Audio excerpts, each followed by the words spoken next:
me. I'm glad that they didn't pull too many over to the Dora track over there. This is my first time giving a presentation to a group of people, so please bear with me as I fumble through some of this.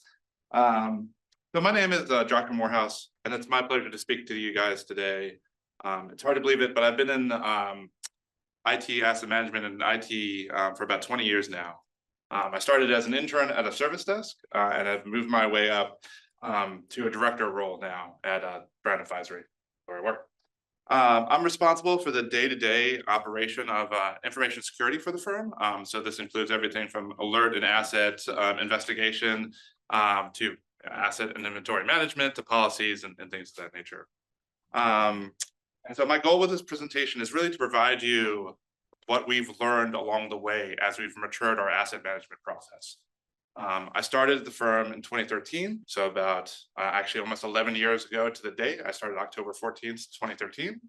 And I was brought in as the technical manager for the service desk. Back then, we had about 200 employees and about 7 offices. We're now 19 offices and 1,200 employees. And we went from about, I want to say, 1,000 IPs on the network to about 7,000 IPs on the network now. So back then, it was a bit more chaotic, a lot of Excel and a lot of point solutions. So I'm going to go through kind of the things that have worked for us, some of the things that haven't worked for us. I'm going to share some of the mistakes we've made, and hopefully that'll help you guys understand things that we've done that might not work well for others. They can kind of put into practice into your organizations. So when I started, we didn't have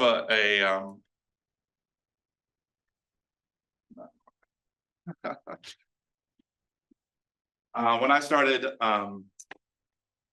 we didn't have a security function per se. So the groups were all, they had all their fiefdoms of information security. So I was responsible for end user and user computing space, our colleagues' accounts and things of that nature. There was another group responsible for networking security and another group responsible for servers and things of that nature. We had a system that basically had an agent that lived on most devices and could give us, the device, software installed, and an IP address and things of that nature. And that was installed across our user base and our server base. But everything else was kind of a ghost to us. Networking equipment, printers, IoT, phones, conference room equipment, monitors, everything basically that was on the network was kind of like, okay, it's there, but yeah, we don't really know what it is. Somebody would have to go find a patch cable, go down to the floor and then figure out what was plugged into it. We worked for this for quite a while like this until we determined that that was not going to be really useful.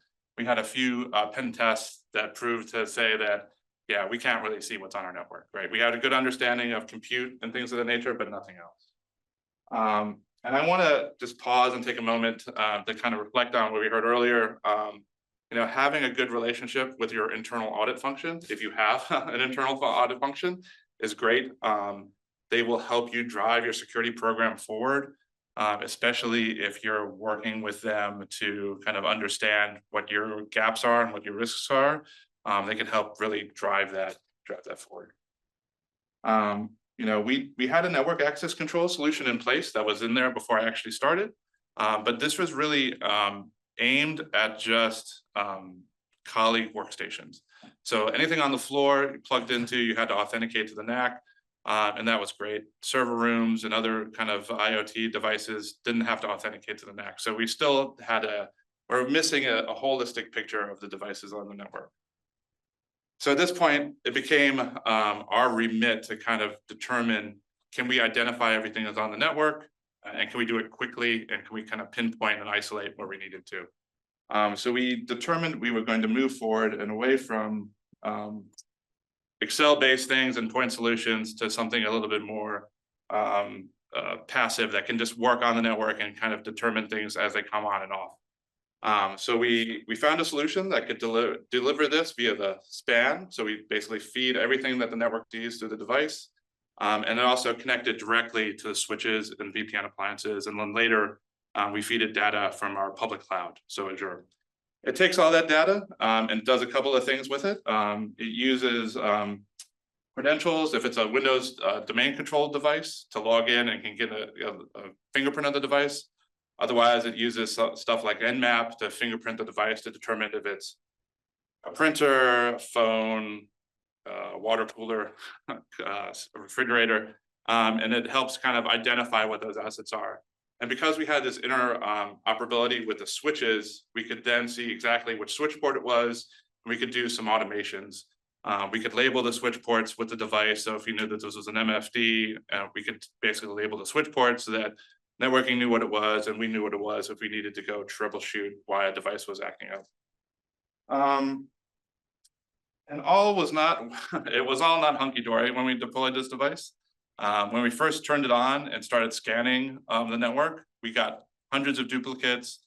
ARP tables would provide data that was fail, basically. So we had to go and do a lot of care and feeding of the platform to make sure that it was providing us with valuable data. And because it was only seeing things internally, we couldn't really see if the systems were talking to the cloud providers. So we could see like if EDR solutions were installed and running, we could see if the service states were stopped or paused, and we could actually turn them back on if we determined that we needed to.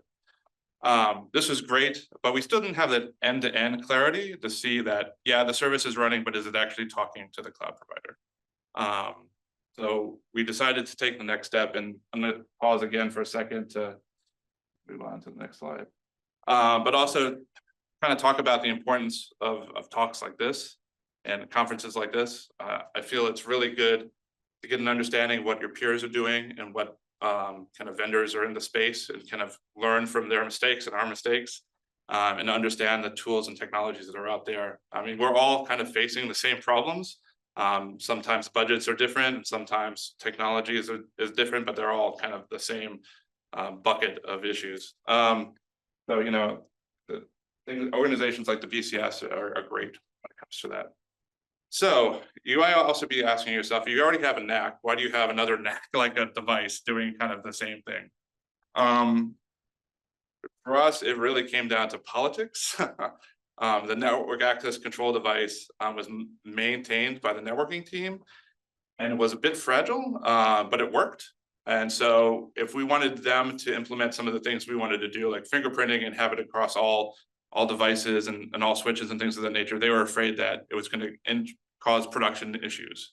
And so the solution we decided to go with was more passive. It just sat on a network span. It didn't really interact with the network. It was just absorbing traffic. And they were more than happy to say, yeah, you want that? Go ahead, put that in. As long as it doesn't break this thing over here, you're fine to go do it. And having those relationships with those guys has helped us kind of make the program as good as it is, even though we have kind of duplicate tools that could do the same thing. In the future, we'll likely try to replace one of those tools with one that does both. But we just don't have the resources and the manpower to do that now. And it's doing, the tool we have is doing what we needed to do for IT asset management, and the network access controller is doing what the networking team needs for their purpose. And as most people would say, if it isn't broke, don't fix it. So you mentioned that you've got a cybersecurity focus as well. Yes. Are you finding that the more cognizance you have of your IT asset management landscape, the more cyber resilient you are, because you know what can go wrong and where the entry points are? Yes, 100%. I think we had a whole bunch of blind spots. We didn't know what we didn't know. And so this has helped us, and I'll talk about that in a minute, about how our IT asset management program has helped with resiliency along it.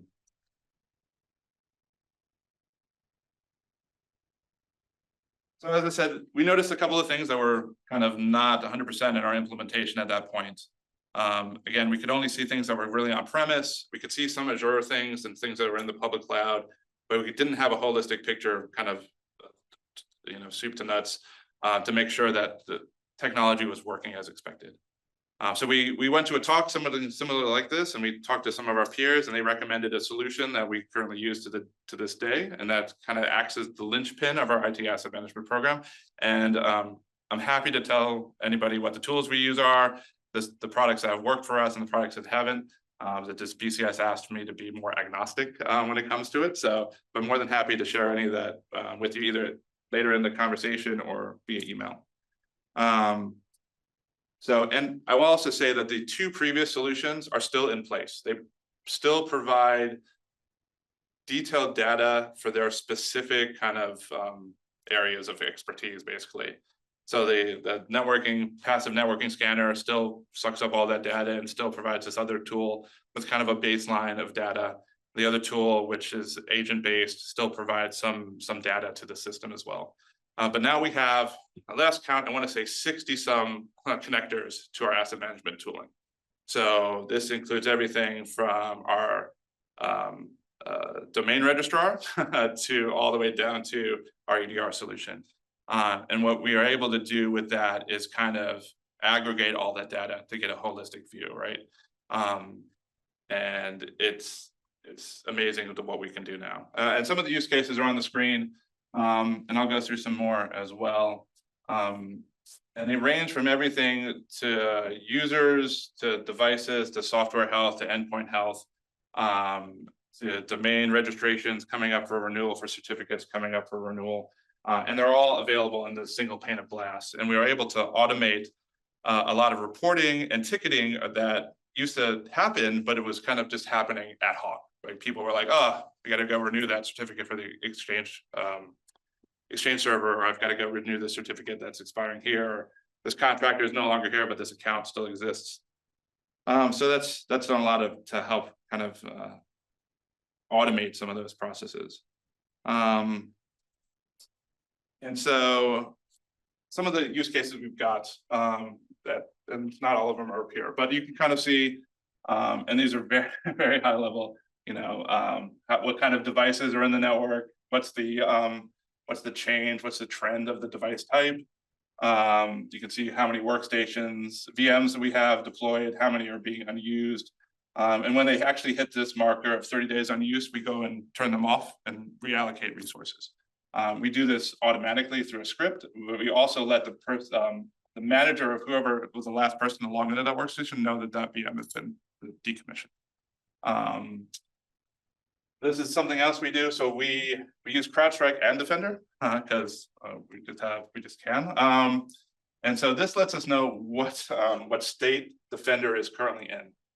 So number 4 here, which is not very helpful, basically says it's in EDR block mode. So that means that there's another antivirus that's sitting above it. If it goes into 1 or 2, 2 is disabled, 1 means it's actually active. It means that other AV has either been disabled or is not working. And so usually what happens is if we meet one of these criteria, it'll kick off a ticket to ServiceNow for the endpoint team, and they'll go and kind of triage what's going on there. What else we got here? Again, kind of a breakdown of Windows and Mac OSs, the versioning, and kind of where we're going. I don't know why an NT6 box is there, but that's concerning. But again, also, I wanted to mention, this kind of goes back to the care and feeding of the IT asset management solution.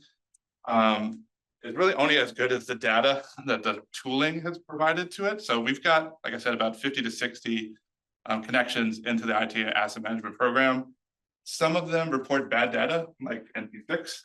It's likely like some kind of Windows operating system, or it could actually even be some kind of Windows embedded device. But somebody's going to really have to go in, look at those 35 assets and see what they are. And they'll likely have to either go into whatever system is providing that data and reclassify it. So usually outliers like this will get flagged. We don't want anything old in there. And like this 1909 also would be flagged. How do you manage that moving forward? Because lots of customers today, like take a good example, there are lots of customers who still run out-of-date versions of SQL Server or Oracle database or MySQL, but they're so critical to the business that they can't just go, you know what, I'll do an upgrade tomorrow because they end up with a TSB. So yep. How would you triage that? So if this is a system that we need to keep, we'll update the query language to say that it's an exception. And so we tag devices as exceptions. And in that tagging, we also tag a business owner who's approved that extension. So if for some reason another device comes up into this list is not, and it hasn't been tagged previously, we'll go through that process again. But as part of your business process, would you, when you give that exception, would you put that in your cyber risk plan to say, look, we have a Windows NT 6 box here. Yes. We can't protect against it, so we're going to bury it in 600 and hope that it. Yeah, and outliers like this get reviewed on a quarterly basis. So even if it was approved December of 2023, it's going to get reviewed every 90 days to say, hey, this device is still here. And one of the things that the tooling also does is it doesn't forget, which also makes the query language even more important to get right, because if you're just querying for all Windows devices, it's going to have devices that any of those 60 connectors have found in their lifespan. So if some device came up for a week and went down 5 years ago, it's still going to be in the data set.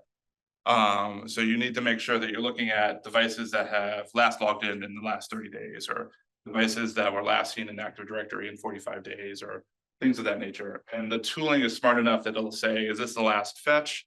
Is this, when was the last time I've seen it? And it'll actually break down from which inventory that it's coming from.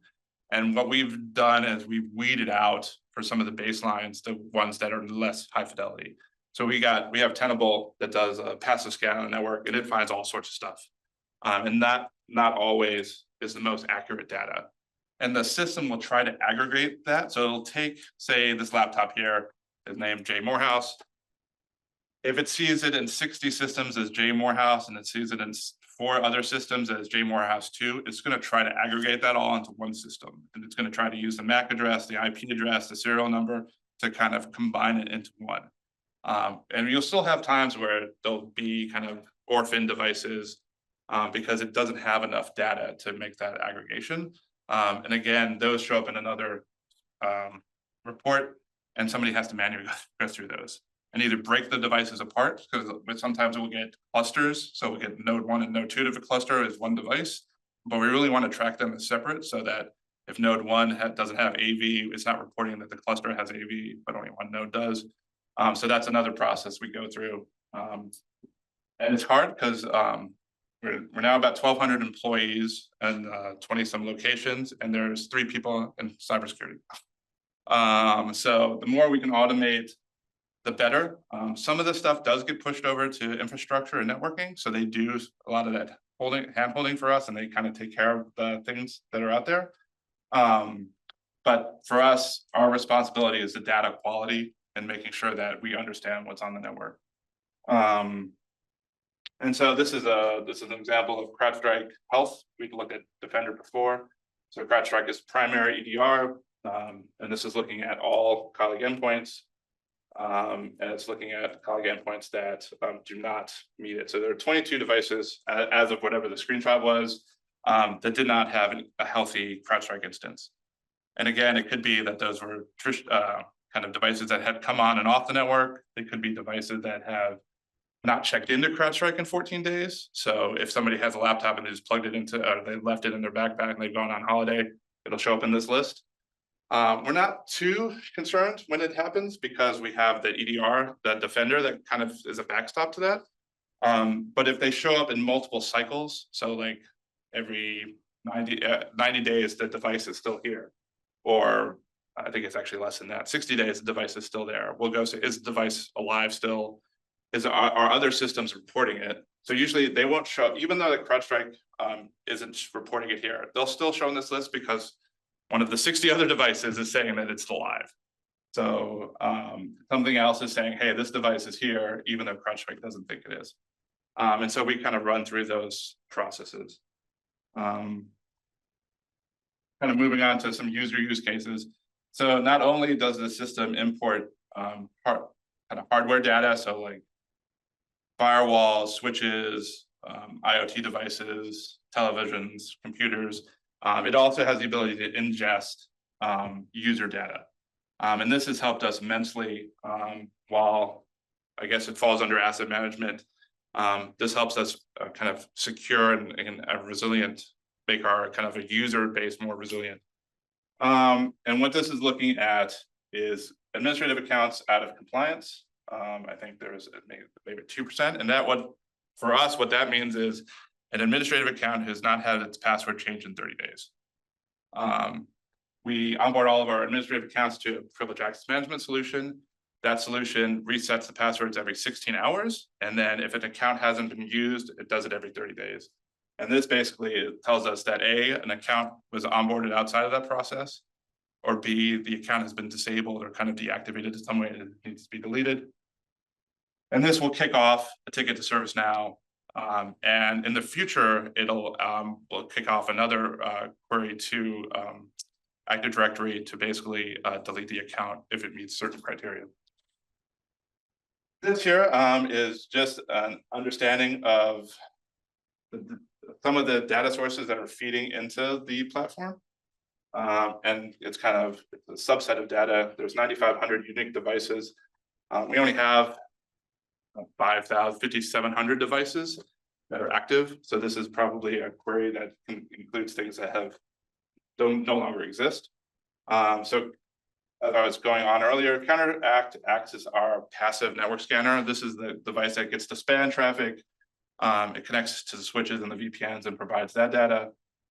Falcon, CrowdStrike Identity, and Discover, and Active Directory and Intra provide a remainder of some of that core data that helps us understand where things are, including users, compute. We can run reports for Kubernetes clusters. We can do SQL storage. We can do all sorts of stuff.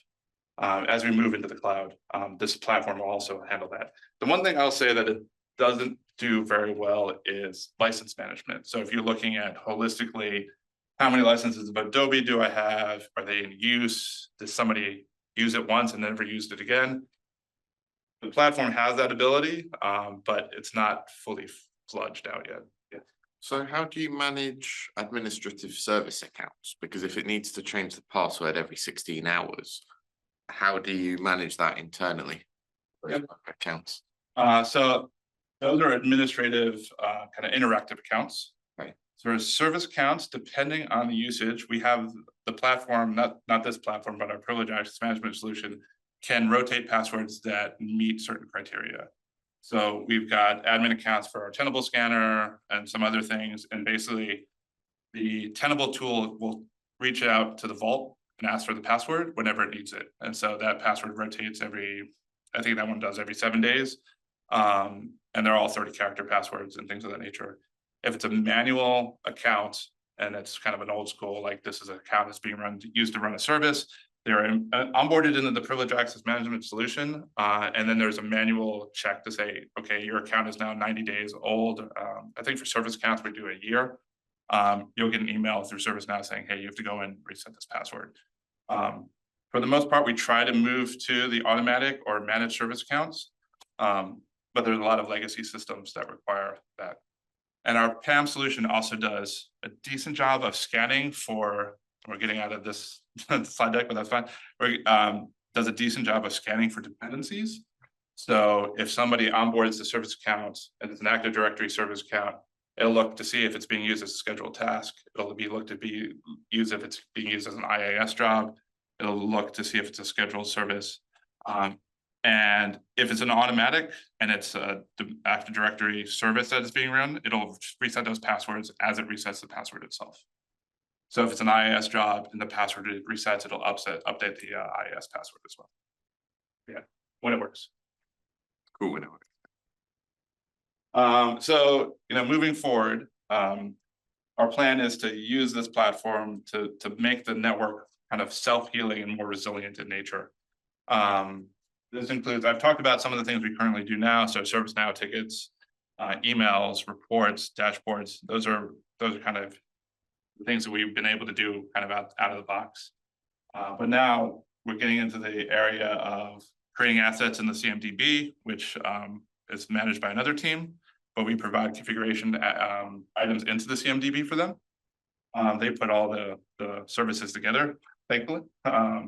And then depending on the platform, this is for Absolute, we can run scripts when devices come out of compliance. If a device goes to, say, Iran or North Korea, Through geofencing, we can have absolute take actions, we can have CrowdStrike take actions, we can have user accounts take actions, and there's quite a bit, quite a bit of enforcement you can do through the product set. And so that's the goal as we kind of continue to move forward. We think we have a pretty good understanding of where assets live and reside on the network now and in the cloud. But we want to get a little bit more self-healing. And then for 2025, we're looking to implement a continuous, what's the acronym, CTAM, threat exposure management solution, which basically looks for gaps in your network and your identities. And we want to roll that into the IT asset management program. One of the core components of a CTAM program is discovery. And so that will hopefully feed more into that resilient nature of the environment. And that's pretty much it. Again, thank you so much for your time. I'm happy to help answer any questions, deep dive into anything technical, kind of tell you what tools we're using, just fire away. If not, feel free to email me or stop me after the talk.